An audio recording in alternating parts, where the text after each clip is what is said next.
How's it going, everybody, and welcome back to the channel, here for another rant and review video essay, sort of. And today we're going to be talking about Superman versus the Fantastic Four, mid versus midder, if that's even a word. I don't know, it sounded clever in my head. I don't know if it sounds good now. Anyway, all right, listen up. We got to talk about the two newest blockbusters that just hit theaters, Superman and the Fantastic Four: First Steps. And by blockbusters, I mean two decent movies that were hyped up to the moon but fell short of orbit.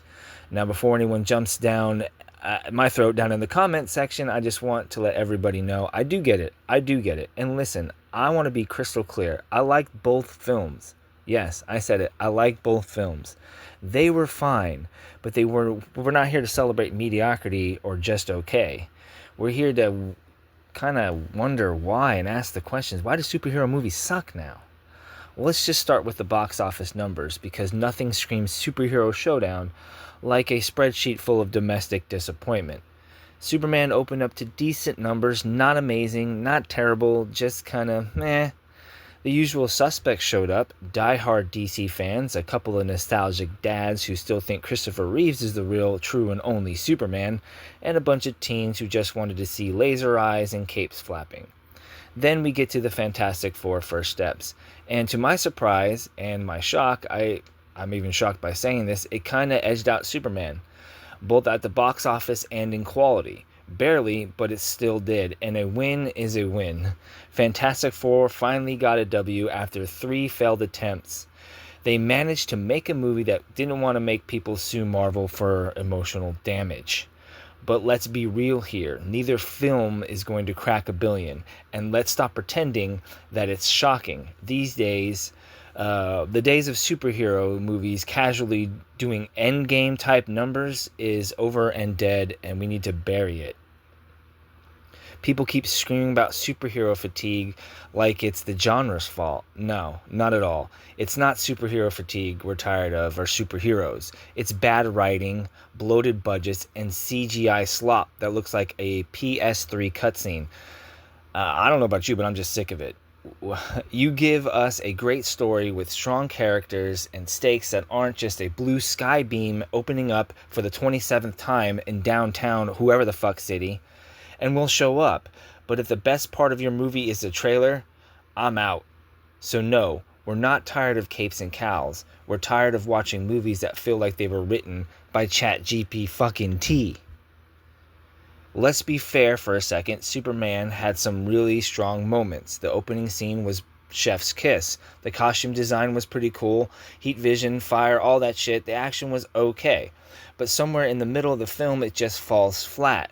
The plot is paper thin, the dialogue is stiff, and by the end, it just felt like I've eaten a bowl of flavorless oatmeal that cost $200 million plus to make. Fantastic Four, slightly more, it edges out slightly better, and the chemistry between the team, it works. The pacing was a little bit better. The story felt slightly more grounded for once, and they totally didn't screw up Sue Storm or her power set. But then again, it isn't high art. We're still grasping for straws because we haven't, we're kind of fed this garbage lately that not terrible feels like a fucking miracle by these studios. Now, Hollywood just needs to get its shit together. Here's the real issue. The movie industry, especially when it comes to superheroes, has become, obsessed with quantity over quality. Everything is a universe. Everything is a stepping stone. Everything is an IP-driven, soulless slop meant to sell merch and keep existing franchises alive so people can buy Teslas and shit. They spend $300 million on special effects, then give the writers 2 weeks to cook up a story, and guess what? It usually sucks, or worse, it's just the same recycled nonsense we've already seen 15 times, just with different color palette. How many more times do we need to hear that the movie spent 6 years in development hell, and this is the best script they could find? This is the best movie they could come up with? It's a damn insult. And if you're going to spend all this time and money, at least give us something with a soul or an edge or something that's slightly original. Just give us one thing that's slightly original. Here's what I would do. if I was given my 2 cents. Cut the damn budget. Stop throwing hundreds of millions of dollars in half-baked scripts and give us $100 million movies with $100 million worth of heart. Focus on acting and characters. I don't care about realistic CGI buildings collapsing if the actors look like they're reading cue cards throughout the movie. Take some damn risks. Not everything has to be connected to 17 sequels or 4 spin-off shows on Disney Plus or Max or whatever the hell they're calling it this month.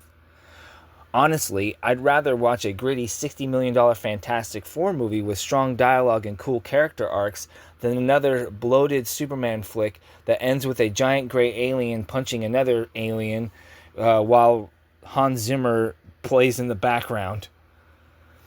So technically, Fantastic Four is tighter and it feels a little fresher, and they didn't completely mess it up, which is a miracle considering their track record.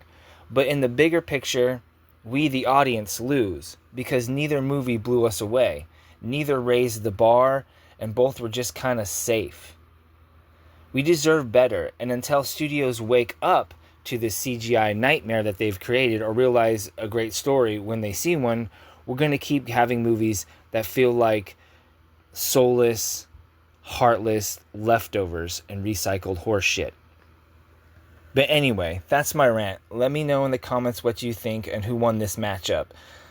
Or if you think both were just kind of mid and we just need to stop showing up for mediocrity. I'd love to hear your thoughts down in the comment section. Let me know what you think. Thank you so much for sticking with the channel, guys. This has been kind of quick. Just wanted to get my thoughts out there. I appreciate every single one of you that comes back and listens to my boring ass channel that is dead pretty much. But anyway, thank you so much. I do this for fun. I'll see you in the next video. Bye.